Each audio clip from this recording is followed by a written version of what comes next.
n'omunakuwaza nga bwolaba nti okuleeta essanyu kya bbeeyi. inna alladhina yu'dhuna almu'minina walmu'minati bighayri maktasabu faqad ihtamalu buhtanan wa ithman mubina. Allah atugamba mu Qur'an abanyiiza abakkiriza abaami n'abakyala baboogerera bye batakoze, ne babalipako bino ne balipako biri. faqad ihtamalu buhtanan wa ithman mubina, baba bebagadde ezambi ddene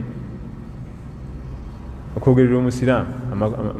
Yeno bana ku mulembe gwaffe guno kirabika ku mulembe guno mu busiraamu okutemerera n'olugambo n'okugeya kiri halaali. Abasiraamu lwo balaba batudde 6-7 baba ku musiraamu munna bwe gwebageya, baba sheekhe oyo talina kyamanyi, wa oyo kataala oyo lokolo njagala oli international oyo yafunyisa omwana olubuto wegindi eri namuleka eyo tamulabirira simulina makulu. Buli batulaba 7-8 naye nno nga nebogera tebiriyo.